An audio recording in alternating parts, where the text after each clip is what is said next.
It is a pleasure to have you here today for ISA Presents How to Stand Out and Succeed as a Screenwriter. We are excited to have this conversation with Adam Krentzman and Michael Menschel. And thank you guys both for being here. It's great to see you again, Adam, and it's really nice to meet you, Michael. I know we're all going to have a lot of fun and learn a lot from you. Check out our events page for upcoming events. The next one is next Thursday. It's our virtual Third Thursdays. We're doing it in collaboration with W Scripted. It's going to be a panel of women filmmakers talking about collaboration in filmmaking, how to find the right collaborators, and how to be successful together. So without further ado, I'm going to say goodbye. Have a fantastic weekend. Have fun. And I'll turn it over to Shayna. You are so Awesome. techno. I'm a little intimidated here. No, but There's a lot of Michael, technical Mike, you don't stuff see going. this. Michael, you can't see this, but I'm looking at the chats. I know you're not looking at the chats, but there's Kristen from Germany. Kristen, welcome. Anna from Belgium. We got Anna from Belgium on the call with us. No, What are you guys Trinidad doing and up so Tobago. late? There's people from all, yeah, Anna, go to sleep. Go to sleep, people from It's Germany middle and of the night. Belgium. There's people from This all over. isn't going to be that exciting. They want the wisdom. Got to make it exciting. Oh, Yeah, Laura, you better Laura's make on it. it. Pressure's on. Well, thank Oh. you. Molly did a wonderful introduction, so now I don't have to do it. So awesome. Here we are.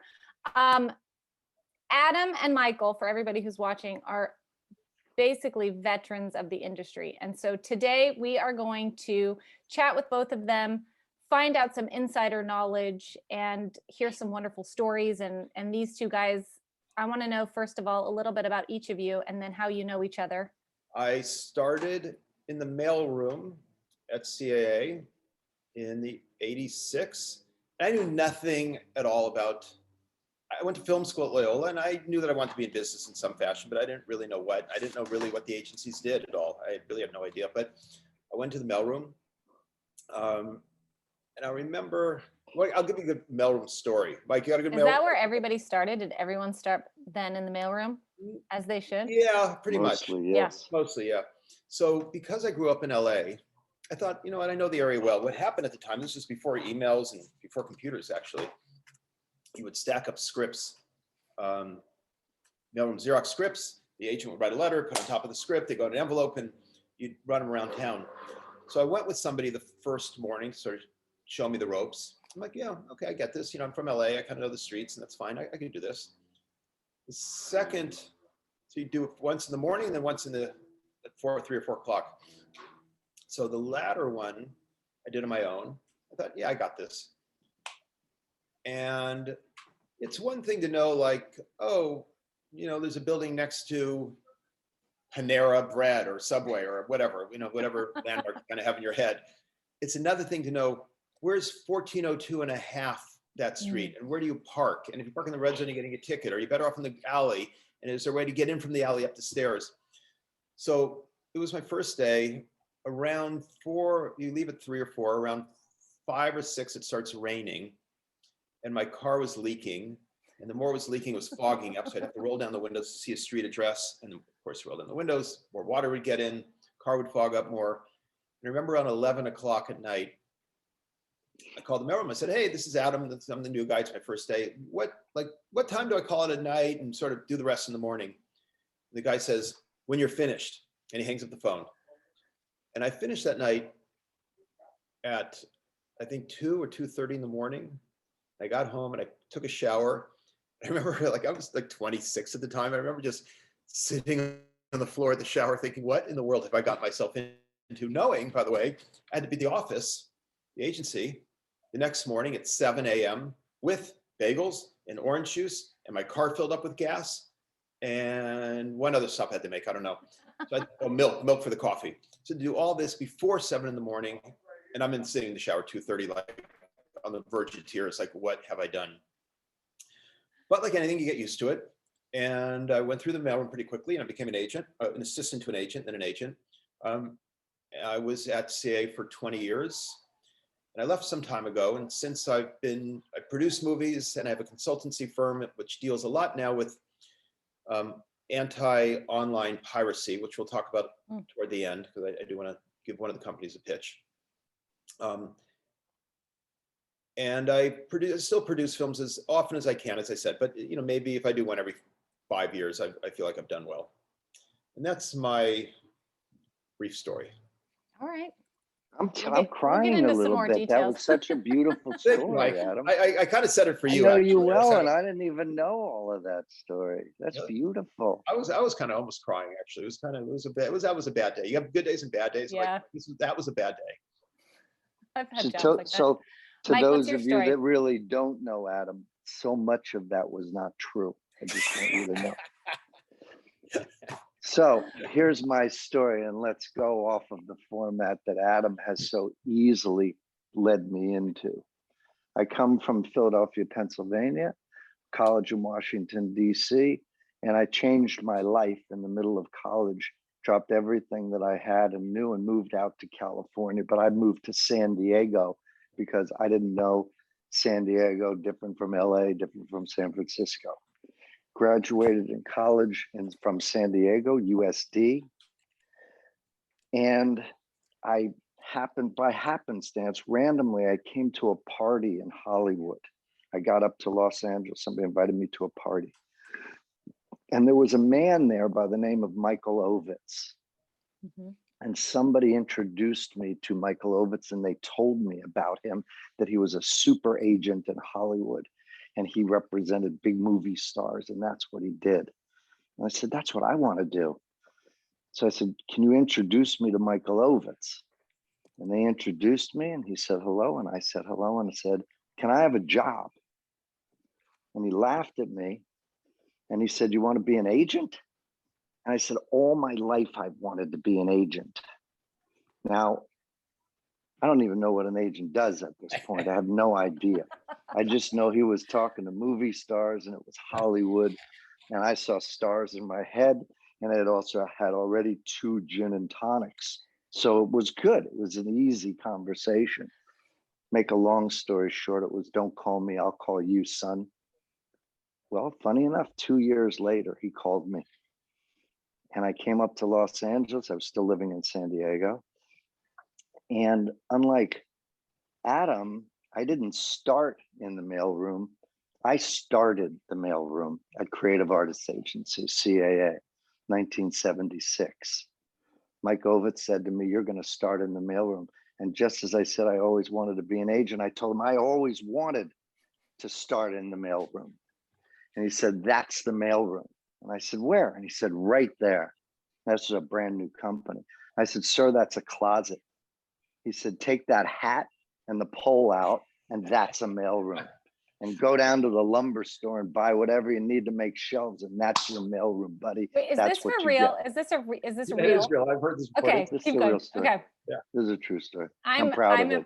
I It's very love true. this. Keep going. Yes. So I was out doing everything. I was the mailroom. Oh, by the way, I was also the receptionist for Creative Artists Agency. So if I was copying a script, your phone probably didn't get answered calling in. That went to a machine, not a service, a machine, which I had to check every 20 minutes and see that people left messages. And I'd have to go give messages out to all the agents. I don't, before I ramble on and tell too many stories, but I was out doing everything. Oh, I'm going to do this apropos of Adam's story. I was out till, 2 o'clock in the morning, 3 o'clock in the morning every night. And by the way, I didn't come from Los Angeles. I had never been up here. So I didn't know where things were. I had no idea. I didn't know where a studio was. I didn't know where people's homes were, office buildings. I had no idea. So, you got to be out delivering all your packages and doing everything. And then you have to come back and you have to copy scripts and you have to answer the machine and give out the messages and do all that stuff. And one night I had one package left and it was 3:20 in the morning, 3:20 in the morning. And I had a package left and it was to Mr. Sidney Pollack. Now, Sidney Pollack, who may his soul rest in peace, was one of the finest directors in the world. He did movies like Tootsie and he was absolutely fantastic. And Mike Ovitz had a script to go to Sidney Pollack. And it was 3:20 in the morning. And I said, well, Sidney Pollack lives in Pacific Palisades and I'm in Hollywood. I'm not going to get there till 4 in the morning, but I got to go do it. So I went on Sunset Boulevard. I got to Sidney Pollack's house. I'd never been there. It was a mansion. I had really not seen mansions before like this. I said, well, what am I going to do? It's like 4 in the morning. He's not going to be awake. I said, I'll just open the front screen door and I'll put it in there for him. So he'll have it in the morning when he wakes up. It'll be fabulous. So I walk up, I open the front screen door, and all of a sudden the alarm goes off, the lights go off, people start shooting. No, not literally, but it's like it was going crazy. And here I am, just this dumb old little kid sitting there with a script in my hand. And Sidney Pollack comes to the front door. I won't use the explicatives, but he goes, what are you doing? What are you doing at 4 o'clock in the morning? What do you want? Who the? I said, sir, I have a package from Mike Ovitz to Mr. Sidney Pollack. And I just left it and I ran. I ran. Oh God. I get back in the office at 7 o'clock in the morning. I didn't sleep. I went home, I showered. No, at first I had to go back to the office. Then I went home and I showered. Then I came back to the office. And I remember Michael Ovitz's assistant at 8 o'clock in the morning. Mike comes in, he says, Michael Ovitz wants to see you. I said, oh, great. I'm like here for 4 days. I'm getting fired. This is ridiculous. I never should have done that. I walk into Mike Ovitz's office and he says to me, did you deliver a package to Sidney Pollack at 4 o'clock in the morning? I said, yeah. He says, do you know how angry he was? I said, yeah. He goes, don't worry, he was only angry for a minute. He was waiting for that package. Good job. And that's why I knew I could make it as an agent. And that's kind of my story. There's a million and one other stories. Did you used to sleep on the couch in the lobby? All the time, because I would deliver in Ronnie Meyer's office. I used to sleep on the couch because I would have to again, I was the only person in the mailroom. And remember, I'd have to get back and then copy scripts and have them on agents' desks the next morning so that they could write a letter and then give them all back to me. And I'd take them out as messenger runs. So often, I rented an apartment in LA. I don't know why. I slept on the couch more than I ever slept on that apartment. But I want to tell you one more quick story, just a little quick one. It'll give you an idea of what it was like back then. I would be in the mailroom again, just me. I'm licking stamps. I'm licking letters. I'm licking envelopes. I'm licking stamps. My tongue is getting cut. My lips are getting cut. I'm all chapped. I look like a creature out of a vampire movie, but you had to do it. You had to do it. Finally, one guy, Ray Kurtz, when he was the controller of the company, says to me, hey, how's it going licking stamps? I said, it's terrible. He goes, go ahead. Here's $160. Go down and get a stamp machine. Go to Olympic Business Machines. So I'm going to have a stamp machine. This is fabulous. So I go down to Olympic Boulevard, Olympic Business Machines, and I get a stamp machine.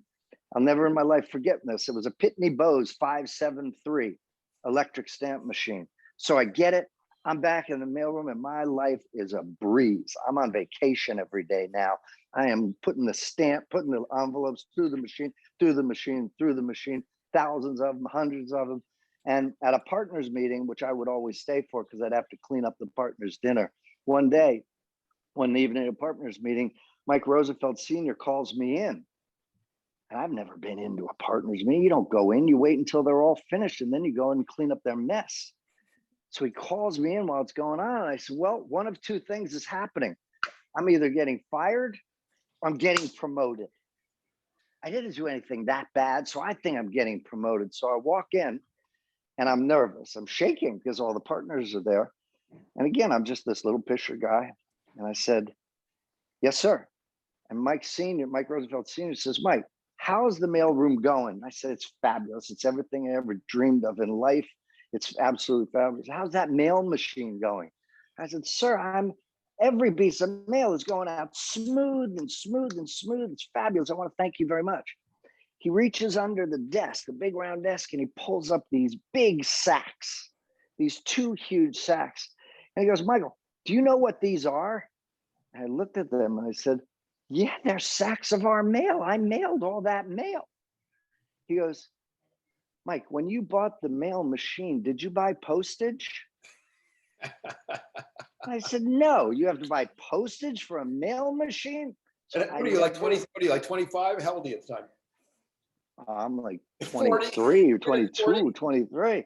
I had no idea you had to buy postage for a mail machine. I thought the mail machine would come with postage, but it all turned out to be funny and it went all right. And those are a couple of dumb, funny stories from the mailroom. Let's get on to some Okay, serious that's not stuff. something else yet. I love it. I want to talk to you. And now I can say in all my parties that I go to, because I go to so many, I know the guy who started the CAA mailroom. Yeah, that's me. I'm That'd gonna be use it. I me. mean, mailroom stories we can talk about all day, but let's Totally. talk Okay, about anyway. how Let's to talk get an about what agent. you want to talk Talk about how to about. get Okay. an agent. Yeah, can I get another vodka, please? Thank you. So let's just dive into, because both of you were agents and you've been in the business for a while and you know the ins and outs and you know how things work, and you guys are obviously both big hustlers and work your asses off. Adam's a hustler. I'm not. A hustler. Well, you work very hard, Mike, obviously. Mike's a hustler. He's just being I modest. He is, appreciate yes. that reference. When most of our audience is screenwriters, what, from your experience, when somebody's moving up as a screenwriter, let's say they don't have representation yet, they have a portfolio of scripts, what is the best move for a screenwriter? Do they look for a manager, or do they do the thing that they're kind of the big dream of finding an agent? Like, is that the right way for a screenwriter to go, or is there a different path, or should you make your own path? Well, You start, Adam. okay, I'll start with this one. You got the floor. It's very hard to get an agent, and agents, by and large, today, different than years ago, but today they're in the transaction business. And Mike may tell you something totally different, by the way, and I think that's great because there's I'm not going to. I'm going to say the same thing. okay. There's many roads to get to where you want to go, but agents, by and large, are in the transaction business.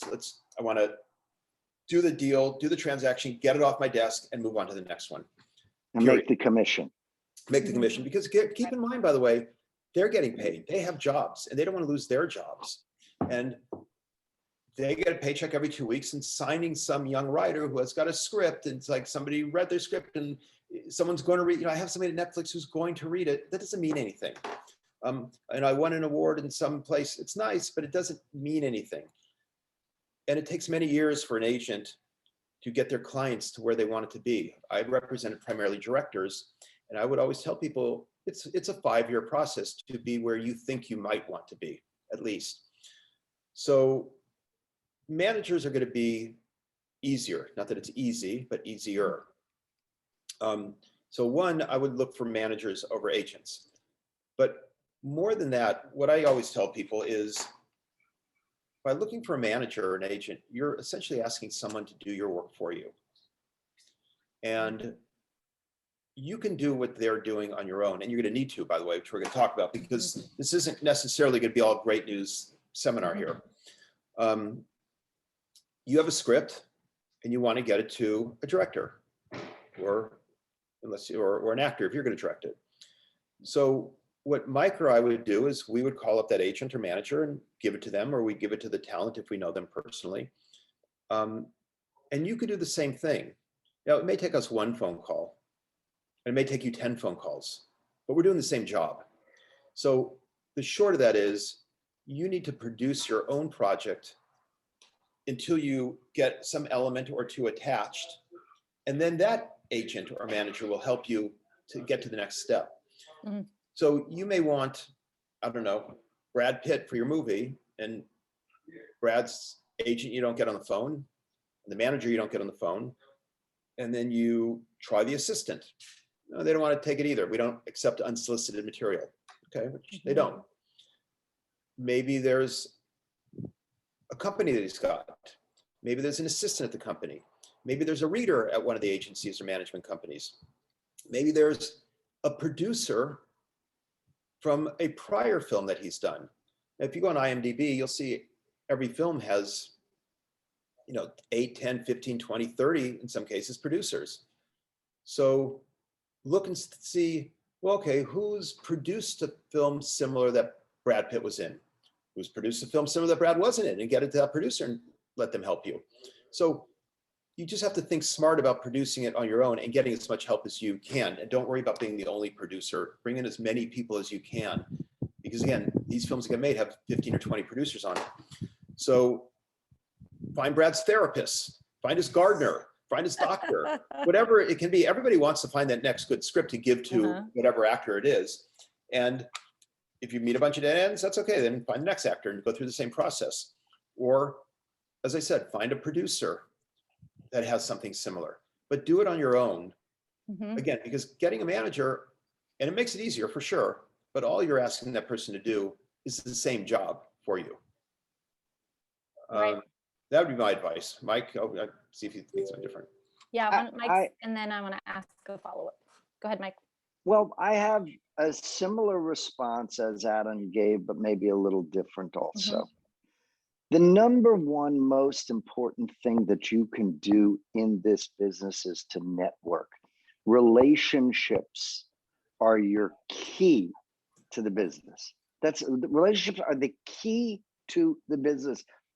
So many other things are just not important. But if you know somebody who knows somebody, who knows somebody who knows somebody, you're closer to getting in than if you know nobody.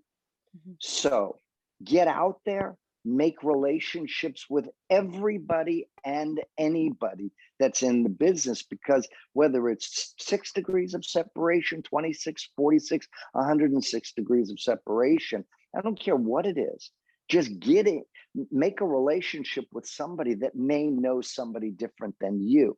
This business is not an arithmetic business.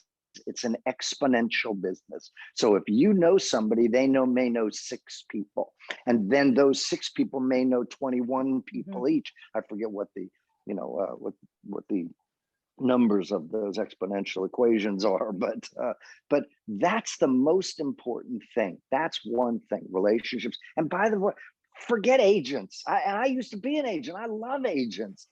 That's not the business. That's not their business anymore.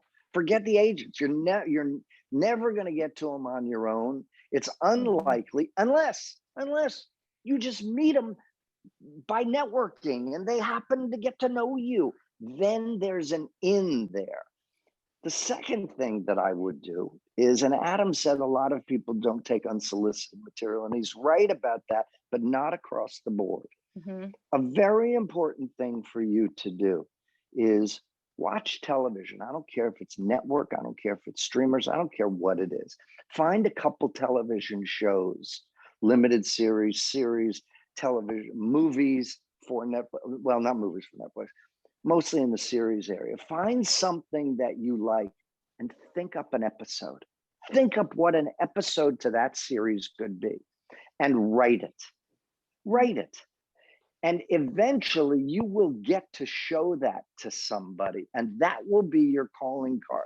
You get to meet an agent or a manager, and you say to them, hey, I wrote an episode of Mayor of Easttown, which is, the hottest show in the business anywhere right now. Right. And it's just my episode. It's my thought of what an episode. Would you read it? Somebody will say yes. I'm going to tell you something right now. I read a lot of unsolicited material. I will admit that to you. I read because you never know. Right. You never know where material. I'm talking about could agents come or managers, Mike. But So, right. yeah. Right. No, I understand that. I'm just trying to give them one more avenue to explore.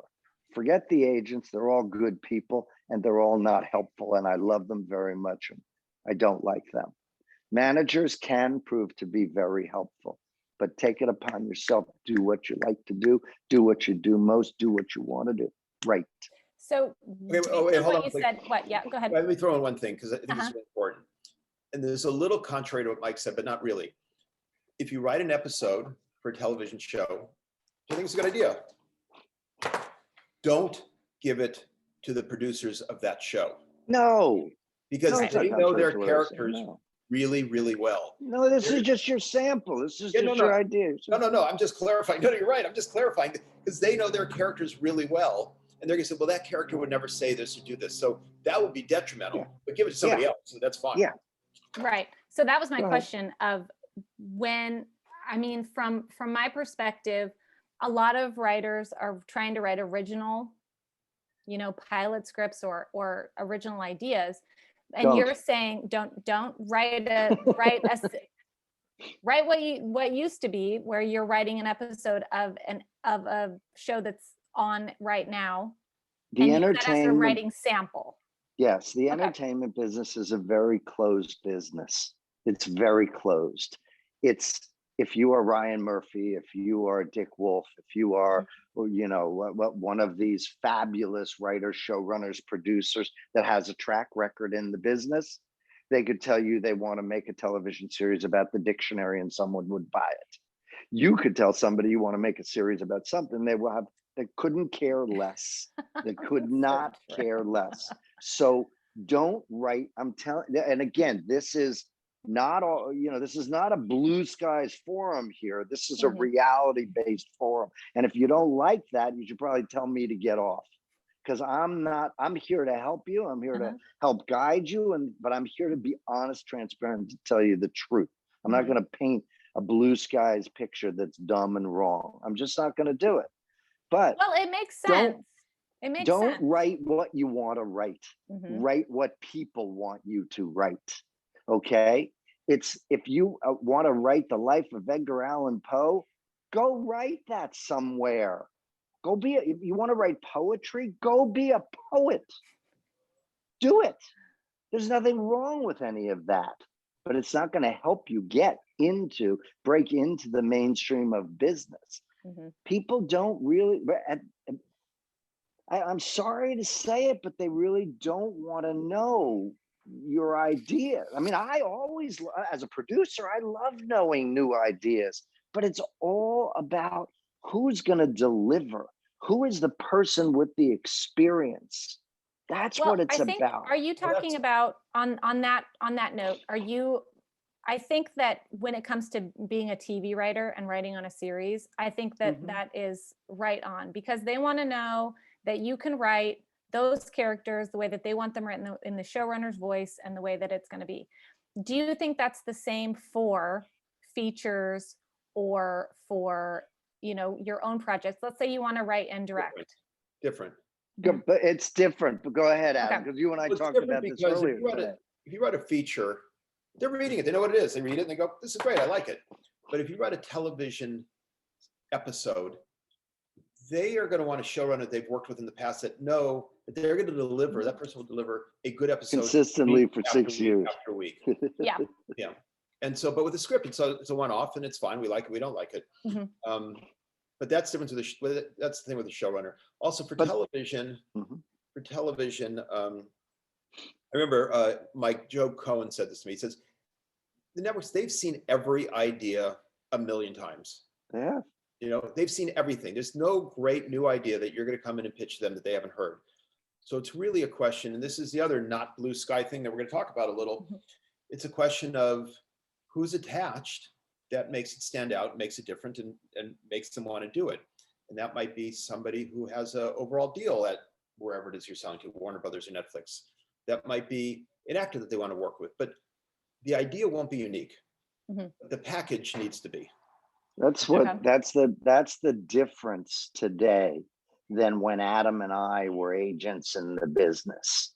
Before today, earlier in our professional lifetime, it was our job, mine and Adam's. We could sell a script, we could sell an idea, we could sell a director with an idea, we could come in, have an actor with an idea. And take We meetings, just- and they Would just "Pitch an do that. idea."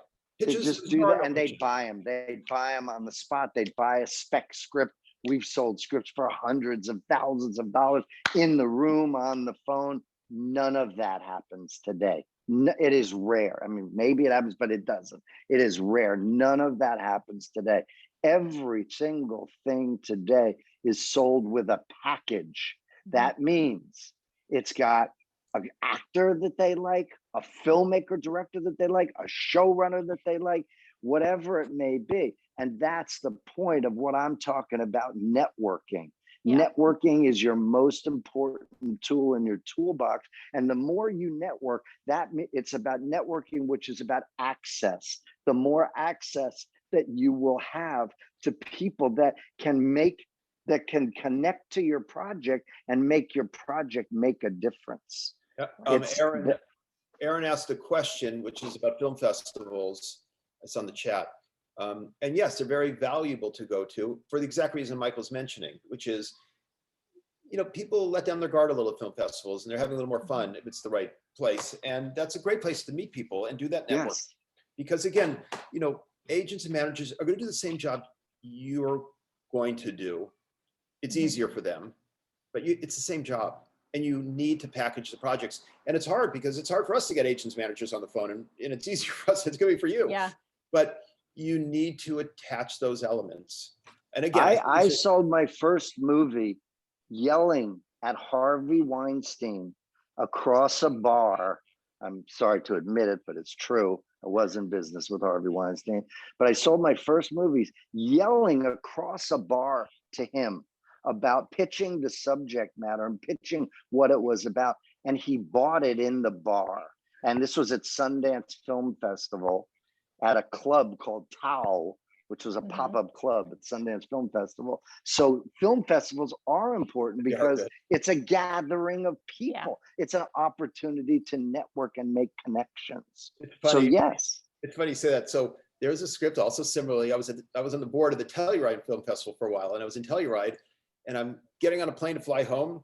And this guy who Mike, but nobody else, some people may, but Barry Josephson is getting off a plane. And I'm like, Barry, what are you doing here? He says, well, I'm looking for you. I said, what are you talking about? And he says, and he was working for Joel Silver at the time, the producer. He goes, Joel wants to buy a script that you have, and I'm here to make sure that you don't leave the airport without making a deal with him. And I actually ended up making a deal with him. But that was also the film festival. I mean, different situation, but it happens. Again, networking, access. Yeah, network and access, exactly. But so, did we lead you in the wrong direction, or what? Well, I'm sorry. Me? Go ahead. Yeah. No. But I think we're just making it up as we go. We're figuring it out.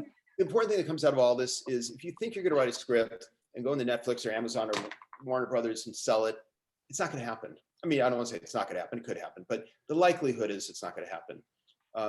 Or let me rephrase and say you're going to greatly increase your chances of it happening by putting together some elements.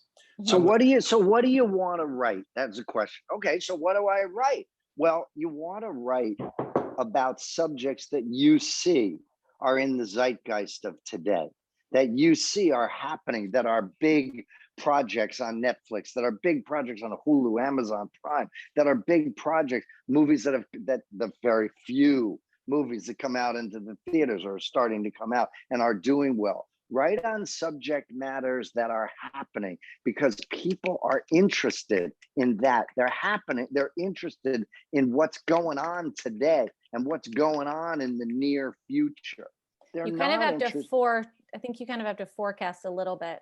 You do. What's going to be the next thing beyond that? But I mean, I love what you guys are saying because I think a lot of times screenwriters, producers, directors, we hear a lot of write what you want to write the things that matter to you, which is important, yes. But if you want to actually get beyond your keyboard, you gotta really do something that is current and somebody wants, and you have to package and you have to do the work. I mean, I think that knowing the both of you now and hearing your stories, you guys both hustle, and you from the very beginning, when you start in the mailroom, work ethic. And I think a lot of times in this day and age, people don't have that same work ethic. We just think oh, I can write a great script and then the rest will take care of itself. It doesn't. It doesn't happen like that. And there's a very big difference. It doesn't. There's a very big difference between a writer and a produced writer. Mm-hmm. You can write till the cows come home and never get anything made, and you could still call yourself a writer. But there's a difference when you are a produced writer, when you will become successful. Believe me, I come from Philadelphia. There is a big difference between non-success and success, okay? You want to be successful. That doesn't always mean rich, but it means that you're doing something, you're applying your trade, and it's working. You want to go write poetry? Go write poetry. There's nothing wrong with that. You could write a book, you could do a lot of things, but in the business, in the entertainment business, you want to be a produced by writer. How do you do that? You have to sell your material. How do you do that? You got to be writing about what's happening, what people, you forecast what they're buying. You look at these shows on Netflix and all the other streamers, and especially I'm paying attention to those. Of course, you look at the movies too that they're making, but there's a pattern. There's a pattern. And even though, for instance, Mayor of Easttown breaks out of that pattern a little bit, but it's still a pattern. It's still a glimpse into a world that a lot of people don't see. It's a broken lead character. It's all the things that everybody wants, that you throw them all into the horn of plenty, and it comes out, and it's a great cornucopia of elements that are there. So, yeah. Well, Mike- besides, yeah, Adam. Go ahead. Like, if somebody wants to be a staff writer Mhm. on a show, and you know this more than I do, does that just come through an agent or a manager? I mean, is that the only way to get a staff job? Do you No, think? that's actually in the position that most people, I believe, are in this forum. They don't have agents or managers. Right. How you become a staff member is you write, you make up episodes of shows, and you figure out how to get those to somebody, get it to an assistant that brings coffee into the rooms, the writing rooms. Anyway, I met this guy at a party, and I told him I always wanted to be an agent. It totally was not true. And by the way, I don't suggest that you fib like I fibbed, but some way you can get to somebody out there. Right. Listen, Adam Krentzman, a very well-established agent, producer, a lot of things in our business, and I, regular schlub like me, you now know us. Okay, now you know Great. us. Great. Now you're going to get like bombarded with, You hey, know what? If we're not doing this for anonymity, we're doing this because we'd like to help. So just So- like you're knowing us, find other people to know. yeah. If somebody did reach out to you, let's say a screenwriter reached out to you, how should they prepare themselves if they were calling you and saying, let's say I have a feature script, I have so-and-so attached, I have, a director attached, but no actors. What kind of ammo would a screenwriter need when they reach out to somebody like one of you or another producer or a production company? I mean, can a screenwriter at this point just reach out to a producer with nothing attached, or do you really have to have some sort of meat on the bone Well, of your it's an script? interesting question, because it's different for us than it would be for a buyer. Mhm. So for me, Yeah. I'd rather nobody be attached, Okay. because if it's coming to me, with Unless some- Brad Pitt's attached. unless what? Yeah.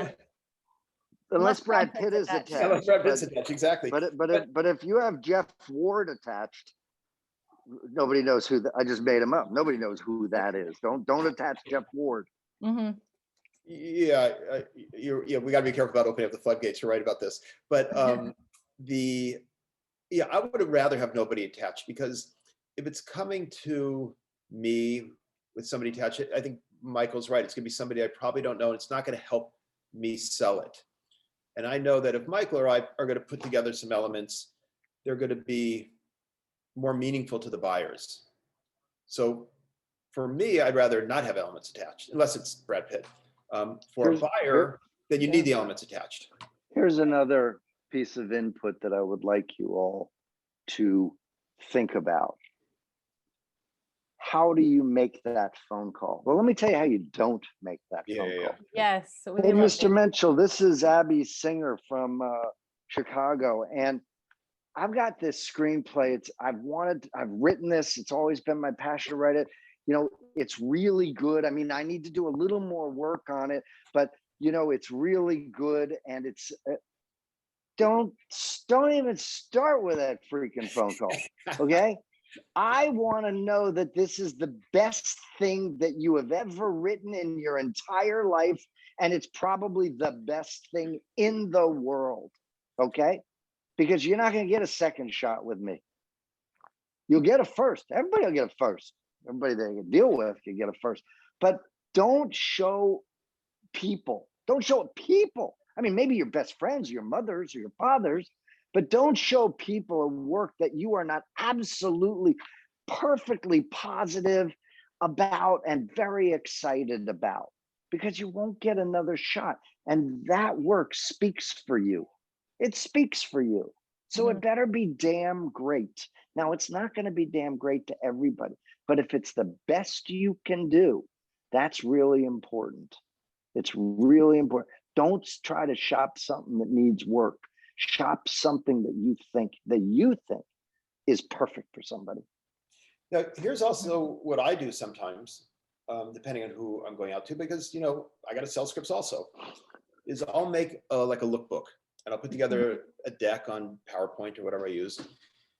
Maybe it's 8 pages, you know, certainly not more than 10, but 8. And I'll send that Adam out. is so much more talented than me. I don't do any of that stuff. I don't even know what that stuff You know, is. by the way, you're producing more than I am, so maybe I should try your approach. Well, then I was going to say, maybe you should be. But I might send it to an agent, just a lookbook first. I say, hey, I like this script for your, I did this with somebody anonymous content a couple days ago. And I sent it to a manager there. I said, I like, it was whoever, it doesn't matter. But here's a book, take a look at this book and see, here's a few sentences about what the script is. Here's my 10-page deck. Take a look at this, see if you like it for your client. And if so, then I'll send you the script. I figured that manager, I got a better chance of that manager looking at 10 pages with very little writing on it than sitting at home when they'd rather be with their wife and kids on a weekend, spending 2 hours reading a script. So if they like the look of it, then he'll email me and say, hey, Adam, looks great, send me the script. So that I do sometimes also, and that's sort of maybe an easier in. That is But the way that, things are going. yeah, but that has nothing to do with the writers. I mean, the writers don't do that. That's a producer's job to They do do that. now. No, they do now, Mike. Yes, They they do do. now.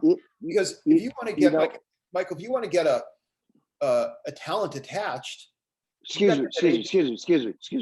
You have a script that you're doing this from. yeah, You have a completed script. yeah. Okay, that's different. I thought Oh. you were just talking about just do this Oh, and no, don't no, do no, the no. script. No. No. If you have a full script. No. If you have a full script. Okay, You have a full script, you want to get Brad Pitt, maybe that's an easier in. And I mean, Yeah, it's maybe. shorter. maybe. I mean, listen, Maybe. there's no rules. Whatever works, works. Like, you know, Uh-huh. and I just figured, like, if I could get somebody to look at 8 pages rather than 120 pages, you'll have a sense if it's right or not. You know, listen, we're Yeah, throwing out that's true. ideas, and there's many roads to Rome. But yeah, I think that's the whole key to this is you have to find out what your strengths are. And yes, if you're a screenwriter, you also have to be many other things in this current day and age. You know, you have to put yourself out there and network. You sometimes have to be a designer and create your lookbook or pitch deck. And you have to do whatever it takes. And like what you guys were saying is you have to find the person through this other person, through another person, through another person. And maybe that's the person who's going to champion and love your project and then be Never the know. next person Okay. on the list. You never know where So- these things are coming from these days. So I'm You reading, never I'm know. reading the chats as we're sort of talking. So Mhm. Robin is asked, what's a deck? And so that's a good Mhm. question. So let's just stop on that for a We're second. doing an event in August about decks. So make sure you check ISA event page.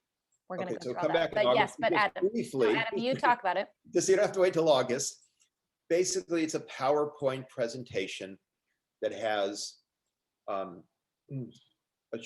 everything's short description of a synopsis, who's attached or what's involved, the color and the look of it. Maybe you pull some photos from the internet that give a feel for what it looks like. Maybe there's a page that has comparisons, and the comparisons have to be good comps. They can't be, you know, this is use Titanic as an example because you happen to have a boat in your movie. So find similar budgeted movies, similar themed movies, and use those as comparisons. So that's another page.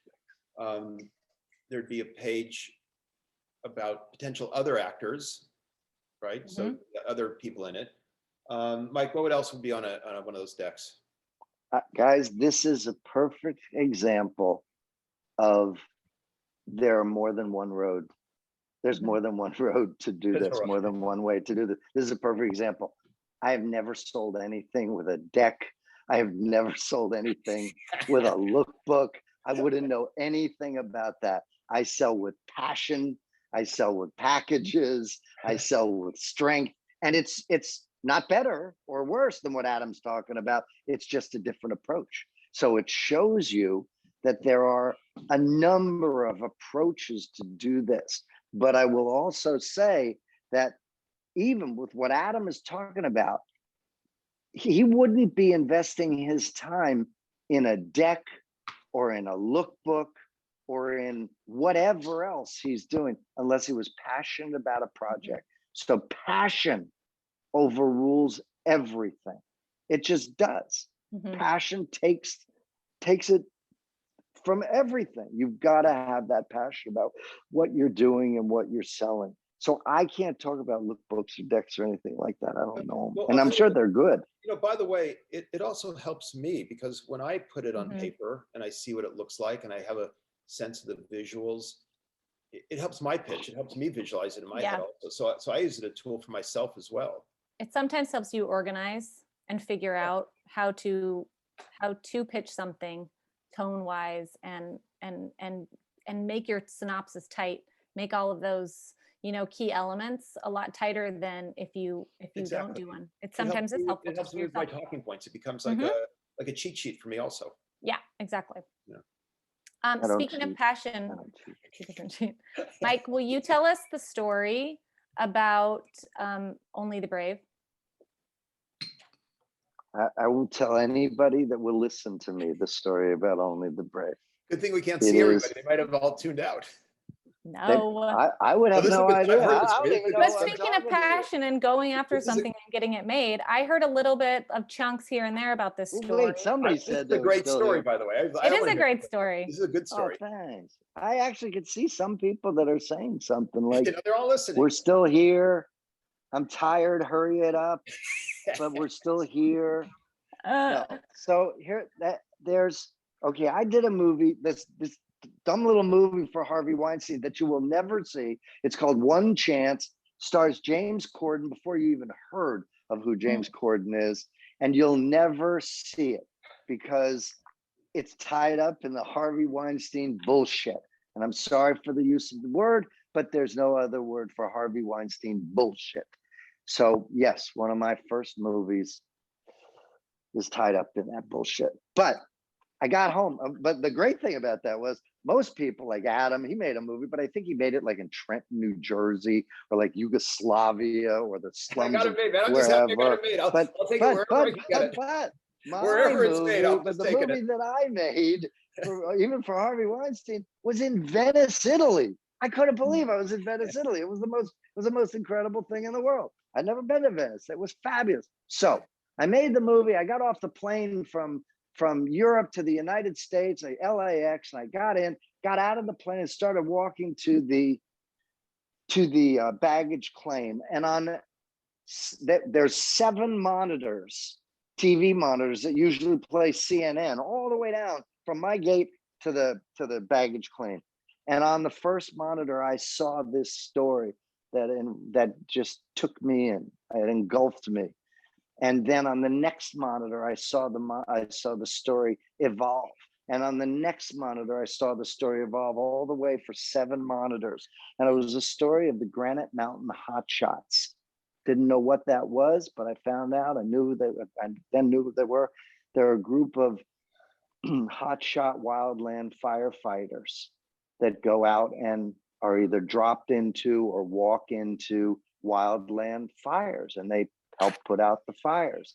Well, the Granite Mountain Hotshots were a group of 19 young men that, thanks Charlie, whoever that was. The Granite Mountain Hotshots were a group of young men that were putting out a fire up on top of a mountain in Prescott, Arizona, eating lunch, job well done, 3 o'clock in the afternoon. And all of a sudden they were getting up, pulling up their backpacks, getting ready to go home. And their supervisor called them and said, hey guys, I know you're off. You've done a great job, but there's a little fire started out in Yarnell. You're the closest team to them. Want to go or you want to come home? And their firemen, they said, hell yeah, let's go. And they turned around, and rather than walking down the mountain, they walked to the other side of the mountain, and they were met with one of the United States' greatest fires and with the United States' greatest fire tragedies. They were all burned at Yarnell Mountain. I was devastated by this story. I love firemen. I love people that are out in the wilderness.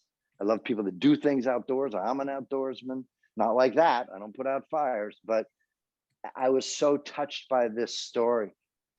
And I finally got to baggage claim and I was in tears. I was in tears. By the way, there's one survivor. Hot Shots are a group of 20 firemen. 19 of them perished, one survived. I got down to baggage claim. I was in tears. I got my bags and walked outside, saw Brenda, my wife, and she goes, "What's the matter?" And I said, "Brenda, I got to go to Yarnell, Prescott, Arizona." She goes, "The fireman, huh, Mike?" I said, "Yeah, you know the story?" She goes, "The story's all over the news. It's the biggest tragedy to hit." And I said, "I got to go. I'm making a movie about these guys." She says, "Why do you want to make a movie about 19 dead guys?" I said, "I don't. I want to make a movie about 20 guys and their life and what it's like to be a wildland firefighter, what their profession is, and who these guys were, when they were alive. I want to tell their stories. I owe it to these guys." She goes, "Mike, you never met these guys." I said, "These are 19 of my best friends that I never met. I'm going to go tell this story." 48 hours later, I hopped on a flight. I went to Prescott, Arizona.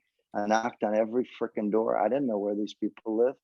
I knocked on every freaking door in Prescott, Arizona to get me to somebody, Oh, I know him. Oh, I know. I cut his mother's hair. Oh, I know this. I know this. I finally got to all 19 families. And I said, "I want to make a movie about your sons or your husbands or your brothers." And many of them were okay. And many of them said, "Not a chance. You're not doing this." I said, "Sir, somebody's going to do this. And you would rather I do it than somebody else." I finally convinced everybody to believe me. And I assembled, I think, a great cast of Jeff Bridges, Miles Teller, Josh Brolin, a great filmmaker. Sorry, it chokes me up. And we made this movie. And it's probably, there's probably the thing I'm most proud of in this business that I've ever done. And it's a great movie for any of those that haven't seen it. You could see it somewhere it's playing. It's called Only the Brave.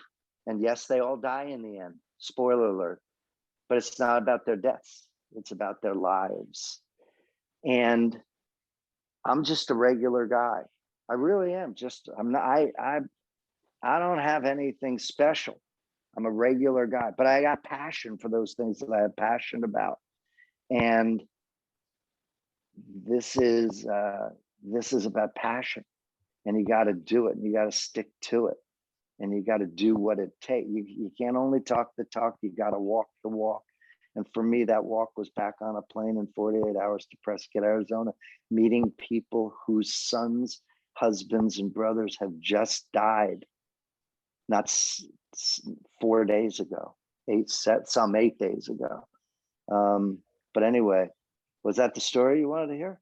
Yeah. And how long did it take you to put that all together? To get that cast together and get everybody on board, and then I think I read something that you got all the rights, the life rights, but then you found out that somebody else had the rights to an article. Well, yes. I went to Arizona. I got all of the life rights of all of these people, of all of the families and of the guys. And I said and I just made this little movie for Harvey Weinstein. I said to myself, damn, this is a big movie. This is going to be a big movie. This is wildland firefighters. This is fires burning. I don't know how to do that. So I said, I got to call my friend Lorenzo de Bonaventura. Lorenzo de Bonaventura is a dear friend of mine. He used to be one of the executives at Warner Brothers. Adam knows him very well. And Lorenzo makes all the Transformers movies. Mm-hmm. And by the way, I've never seen a Transformers movie, but don't tell Lorenzo that. but he's a buddy of mine. We go rafting down the Colorado River together, blah, blah, blah. He's an outdoorsman. And I said, he would love this story. He will love this story. So I call him and I start pitching him the story. He goes, Mike, stop. I'm already doing this movie. And I said, what do you mean you're already doing this movie? He says, I have the rights. You didn't see the Esquire article? I said, who gives a crap about an Esquire article? He goes, why? What do you got? I said, I have the rights to all of the firefighters and their families. And he says, well, how do you do that? And I explained to him how I did it. He says, let's partner. And I said, let's partner. Now, Lorenzo de Bonaventura does not need Mike Menschel. He's a major multi-billion-dollar producer, but he's the kind of soul that says, I got you, and I want this, and I want you to want this, and you. And I said, why do you want to be? He says, Mike, you called me, didn't you? What'd you call me for? I said, because I want to be your partner. He goes, great, I want to be your partner. So bottom line is, we made the movie together, and it worked out beautifully. When I thought my heart just sunk to the floor when he told me he was already doing the movie. You kidding me? And he's Lorenzo de Bonaventura, and I'm not. And I'm like, oh, great, this is over. Oh, But you man. found a way. But it worked. You found a way. Mike, were there anybody whose rights you did not get that did not want to give you their rights, life story rights? I'm proud to say no. Oh, that's great. No. And Brendan McDonough, who was the sole survivor, was designated. He picked the short straw that day out of a group of straw. Out of a group of straws. He picked the short straw, and he was the designated lookout a half a mile away from the group. But the problem was they perched him on a mountaintop that didn't look the way the guys were going until they got to where they were going. They had to go around the mountain. He couldn't see around it. So and by the way, he was a young boy. He was 19 years old, and he had only been a wildland firefighter for 3 months. And this happened. Logically, after he was terrible. He was just terrible.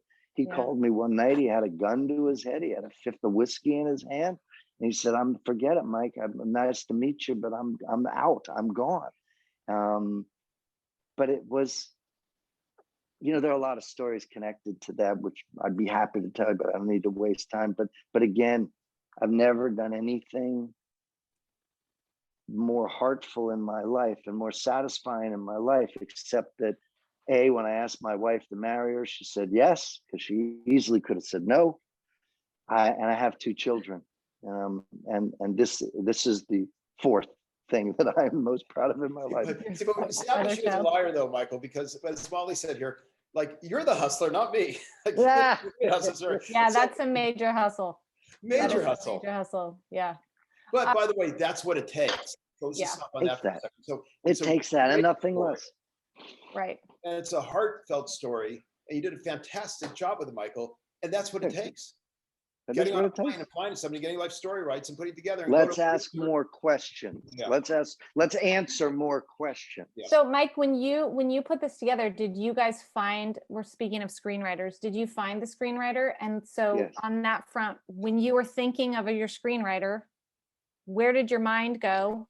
How did you figure out which screenwriter to hire? I know it was probably a big screenwriter who has a lot of, credits, but on that same, when you guys think about screenwriters and you think about somebody, what are the qualities that you're looking for besides passion, obviously, for their story or what they're putting out there? Are there any sort of like practical things that a screenwriter can, or producer, screenwriter, director, screenwriter, anything like that to stand out? The first answer to that question is, the first answer, and it's not the only answer, but the first answer is, who can I sell? Who's sellable? What does that mean? Who has done something before that has brought notoriety to them? Okay. Comfortability from studios to these people. Who do they trust? Who do they know? That's not the most important thing. Quality and talent is the most important thing. But Joe Ward has talent, but he doesn't have the expertise, the experience. I can't sell Joe Ward. Mm. But if you find somebody that, for me in this movie, Outdoors, Mm-hmm.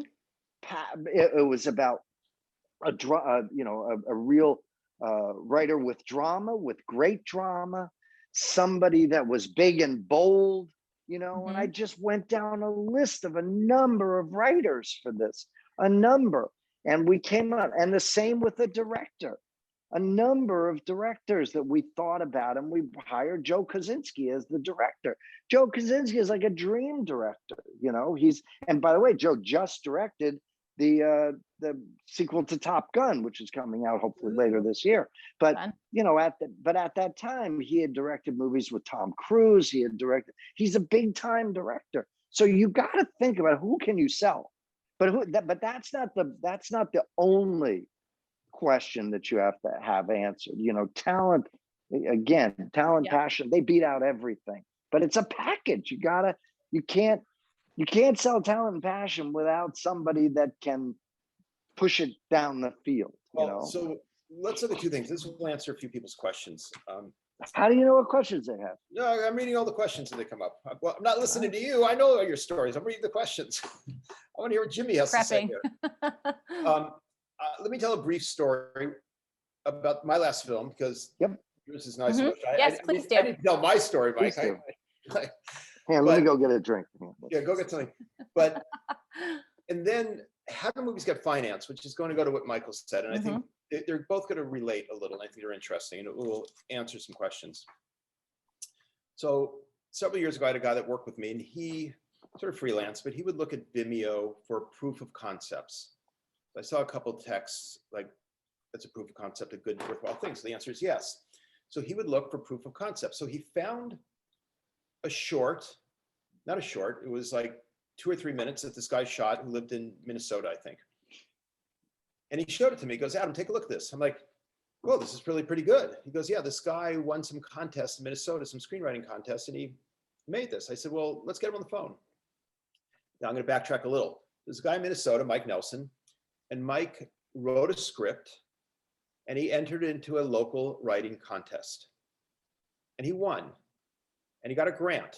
I think it was either $1,200 or $12,000. I don't remember. But whatever it is, he took that money and used it and shot one scene of his movie, a proof of concept. He put up on Vimeo. And my guy saw it, gave it to me, talked to Mike on the phone. Mike, this is really good. You did a really good job with this. It's well shot. You did a great job. Oh, yeah, it's just a scene from my movie. Well, do you have a finished script? Yeah, I do. All right, well, send it. I'd like to read it. So I read its finished script, and it was really good. I thought it was, we did some changes, but it was really good. I sent the script to all the studios at the time, said he was going to be out here for 3 days, flew him out to Los Angeles. We had maybe 4 or 5 meetings a day for him to pitch it, and he was the director, and there was no actors attached at the time. And we sold it to the second or third meeting on the first day, which was MGM. They said, we want to buy this, we want to do this, don't sell it to anybody else. And I said, well, unless you're prepared to make a deal right now, I'm going to keep the other meetings, which we did. I don't remember exactly how he did it, but nonetheless, we ended up selling it to MGM, and then we cast it with them. Now, MGM's a little different than some of the streaming services. Mike and I were talking a little earlier, just as an aside, I mentioned, maybe I said it here, I don't think I did, but Netflix is doing 110 movies basically this year. Now, some of those are pickups from, local language films that they're buying. But the executive that I was talking to said, Adam, I don't even have time to watch all the movies that I'm producing for Netflix. That's basically one every 3 days that they're making. So they're not in the business of making writers' lists, as we talked about a little, or directors' lists. But the point being is that this guy did his proof of concept. He entered his film to a local film festival, put it up on the internet. Some kid who works for me saw it, gave it to me, and it all worked. So that is a way that it could work. There are many roads. When we talk about film financing, which is going to go to what Michael said, there's essentially, and there's more, but basically there's 3 ways of financing a movie. One is friends and family. You know, ask some uncle or parent for, you know, whether it's $5,000 or 50 or 500,000, and you go and make your movie. The second is studios or streaming services, which is essentially one-stop shopping. And if you can do it with them, that's great. And that makes your life easier. So don't worry about your deal, just get it made. We could talk about deals later if you want. And the third way is you take the script and you go to a foreign sales company, a package script, by the way, and you sell off the international rights to it, which goes to Michael's point. You need somebody in it who adds value to the project. Because if they're going to Mexico and Scandinavia and the UK and they're selling off the international rights, they want to know who's on the one sheet, who's on the poster that are going to get people to go rent it or buy it or go to the theater or want to see it on Netflix. So you need to have that name. So anyway, you go to the internet, you go to a foreign sales company, they sell off 60% of it. You sell off North America for another 20%. And then you, and we go into more detail on this if you want to, but it's not necessarily relevant. And then you need to sort of gap that last 20%, which is maybe your friends and family or a bank or wherever that comes from. So under that scenario, which is the most likely scenario, you need to have a cast or a director with some meaningful elements that are going to help you sell it and bring in that 100% of the money. Otherwise, there's not enough that people are investing in. So the proof of concept is worthwhile. The deck, I do think, is worthwhile. The film festivals are worthwhile. Any kind of networking, it will help you find an agent. It'll help you find a manager. And until you find that agent and manager, you got to do it yourself. But by doing it yourself will lead you to the manager. If you get one person attached, that person hopefully will have an agent or manager, and then you could ask them for advice. And maybe there's somebody within their agency that would want to represent you. Talk to anybody that'll listen to you. Anybody and everybody, doesn't matter who they are. I talk to everybody. I know Adam does too. You never know where an idea is going to come from. You never know where a script, a good script is going to come from. You never know where a piece of talent. Look at The Voice on television. It's a perfect example. These people come from nowhere and get an opportunity to audition for The Voice, and now they're stars. Whether they win or lose, they're still stars. But they have an opportunity, they have a platform, and they got it. I just, you know, I can't impress upon you. All of those things that Adam talked about are great, but I can't impress upon you how important it is to network, to get access, gain relationships. And in talking to people and more people, you will gain more information, you'll gain more friendships, you'll learn a lot of stuff. I'm 67 years old. I learn new things every single day. That's what hopefully is going to get me to 68 and 69 and 70, and it's no et cetera, different for et us. cetera. And it's no different for us. Our entire business is built on people that we know. I sell the people I Exactly. know, sell the people I don't know. Exactly. Let's talk about more. Let's answer more questions. Yeah, we got short time here. Yeah, we have a little bit of time left. I'm going to look in the Q&A and see if there's any that pop out. Harpreet Singh is asking, 20 years at CAA, wow. What mistakes did you guys make when you guys were starting out? Besides the no postage and on the stamps, but Yeah. when you guys were actual agents and you were beginning that process. And remember that the people that you guys worked with were at one point, just like the rest of us, trying to make it and get up there. So you guys have some big names. Were there any mistakes that you made or things that you fixed that went wrong and then you kind of pivoted and made it work? I got to think of, like, what did I do right? Like, everything was a mistake. Well, I don't know, Mike. I don't know. That's a good question. Well, listen, the answer to that question, I mean, you make mistakes every day, but Adam and I were in the heyday of the entertainment business. I started in 1976. It was the wild, wild west.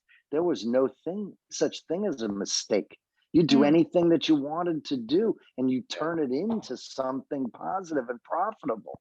It was, the one thing I will say this, and I don't really know how to explain it, but I think about it. in the early years of my career, I'm very proud to say I was doing very well. You know, I signed Oliver Stone, Alfonso Cuarón, Robin Williams, you name it. I signed some great people, which I'm very proud of. But I wish I even would have taken it more seriously than that, even more seriously than I did. Because again, remember, I was a young kid out of Philadelphia. I'm now in Hollywood. I'm making a lot of money. I mean, I don't know about a lot, but I'm making more money than I ever made in my life. I make more money than my father ever made. And I'm driving a sports car. I got a cell phone, a phone in my car. You know, I was overpowered by a lot of that. I was caught up in a lot of that stuff. And again, I still think I came out of it very well, if I do say so myself. I'm proud of it. But I even wish I would have taken it more seriously back then. I do, a little bit. Yeah, it's funny. That's not really specifics, but no, but I would agree with that. I think that the important thing is, and the thing for everybody is you on one hand, you're at the top of your game. Same thing. I represented Michael but you're Bay, never at the top. Francis Coppola, Jerry Bruckheimer. I mean, but it all comes to an end at some point, and a rainy day happens at some point. And I kind of wish I realized how important my clients were at the time, because I would have signed more clients. Like I knew that they were good, but I was young. I was like, sort of like, I don't know. I just felt like I should have used that to my advantage more than I think I did.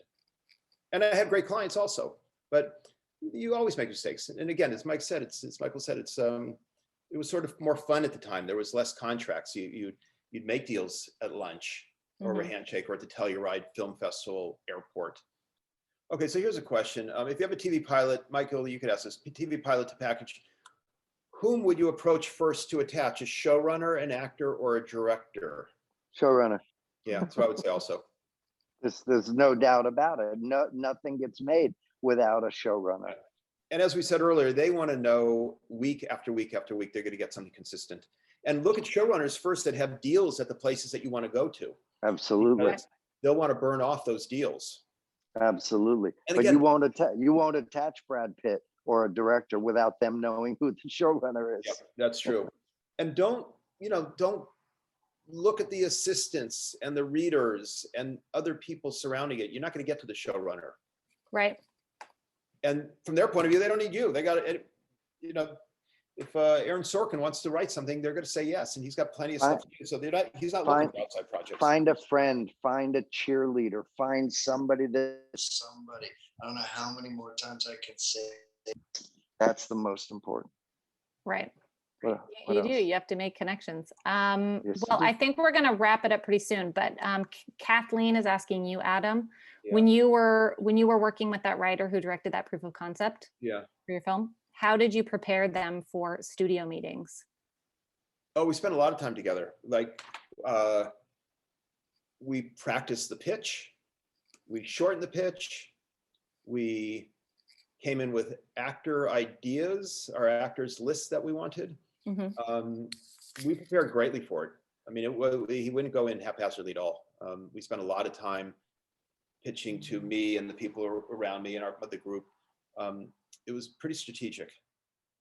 And again, that goes to do, it's sort of what Michael said, it's doing the work. You can't go haphazardly. Right. It's supposed to feel effortless, but you have to be majorly Yeah, prepared. it's supposed to feel like, so yeah, exactly. But it was very well rehearsed. So let's wrap this up with your last bit of advice. And Adam, talk about you wanted to throw in about your anti-piracy. Oh, yeah. Okay, I'm gonna ask everyone to do me a favor here. Okay, hopefully this is good for everybody. So I work with a number of companies. One in particular is called Creative Future, creativefuture.org. And it is a nonprofit financed by all of the studios to work on behalf of the entire business, film, television, books, music, but we primarily focus on film and television, to work on behalf of like anti-piracy efforts. So it started off as a grassroots, and now it's still is, but it's in large part a Washington, DC advocacy group. We're not lobbyists, registered lobbyists, so it's really an advocacy group to not have Cody boxes and look after writers' screenplay rights. So it's a copyright protection nonprofit coalition. So every agency, I think there's 300 or so companies, agencies, managers, management companies, exhibitors, distributors, post-production houses that are members. And there's about 250 individual members. So if you go to creativefuture.org, and in the top right corner, it will say join now. I'd love for you Say guys that to do again. it. Say that site again. I'm going to put it in Okay, the so chat. it's creativefuture, one word, obviously, .org. And in the top right corner, it says join here, join now or something. Mhm. There's no dues, there's no fees. You'll get a newsletter from us about every 3 weeks, which is interesting, by the way. You read it. It's mostly piracy related things, but they're interesting. And it's just important that all of us stand together as a community to fight piracy. And you can see on the website, if you guys look around, what else that we do. I'm not gonna spend a lot of time on it now, but it's just a worthwhile cause. And you're just be a member of a good organization that's helping to protect you. So Amazing. creativefuture.org, and the top right corner, it says join now. And again, we're not looking for money. It's well-financed. It's just a good thing to be part of. So we go to Washington, we can say there's not 270,000 people, there's 350,000 people that are members that are standing behind us. So Awesome. that's my Creative Future pitch. So if you guys could do that, that would be great. Thank you. Excellent. And Michael, what are your final words? Well, first, I want to echo what a great organization Creative Futures is. I want to tell you that what Adam is not saying, because everything Adam just talked to, you talked about how it benefited him. But the truth of the matter is, connect every single person on this thing that we're doing here should be a member of Adam's group, because there are some unbelievably well-connected people in that group. And who knows, you may be able to connect with them. You may be able to connect with them. Even if you don't believe in stopping piracy in films, I don't give a shit. Then go connect with that group. You never know who you can meet and reach out to and make a connection or a friendship with. That's number one. Number two, now I want to give my own pitch. Good. If every one of you would send me $10, I could really, no, I'm kidding. That's not, don't. I mean, well, if you want to, go ahead, but no, don't, no, nobody send me $10. I almost had you though, didn't I? Almost got you. Don't stop doing what you believe in. Don't stop writing. Write more. As a matter of fact, I don't care how much any individual is writing here, write more. And if you want to produce, try to produce more. And if you want to direct, try to direct more. Don't stop trying or doing to do what you want to do. Do it smartly, do it more aggressively than you've ever been doing it. And again, I don't care how aggressively you've been doing it. You haven't been doing it aggressively enough. Do it more aggressively now. Take it from two old timers in the business. We're not special guys. I'm not a smart guy. Adam's more smarter than I am, but we've been successful in doing what we're doing. And I'm very honored and proud to say that. So just do it. It's like Nike. Nike stole my saying. They stole my saying. I had that saying before Nike. I didn't have the swoosh, but I had the saying. Just do it. Don't ever stop doing it. Just do it. And meet people every day. And meet one more person than you've met that day. Because it'll eventually pay off. It'll pay off. I went to a party. I met that guy. Somebody knew that guy. I didn't know that guy. It happens. It's serendipitous. It's random. It's chance. It's real. It's meant to be. It's not meant to be. Who cares? Who cares? Just don't stop doing what you want to do, and don't ever give up. Ever, ever, ever, ever. You should just start an app, Mike, where you give these affirmations. Like every morning I wake up and I like turn on your video and you're like, don't stop, just keep going. I'm just gonna Well, call you I- today. I and have that tell me app, and if you, I have that, and if you all send $15 to me, I can put that to the app, and we could grow that app together. I But love no, it. I believe in passion. And by the way, guys, I can't even see you. I don't even know who's on this call. I have no idea. But you're my future. Okay, you're my future. Send them Without scripts. you, Send them scripts. without you, I got nothing. You're the future of the writers. You're the future of the producers. You're the future directors. You're the future. I'm in the entertainment business. I don't know how to sell shoes. I know how to put entertainment together. Without you guys, I got nothing. Should learn to sell shoes. So Awesome. that's I just love my that. truth. I think that is a great way to wrap this up. We are Mike's future. So get out there and hustle and be more aggressive than you were today or yesterday or the day before. Yep. And keep going.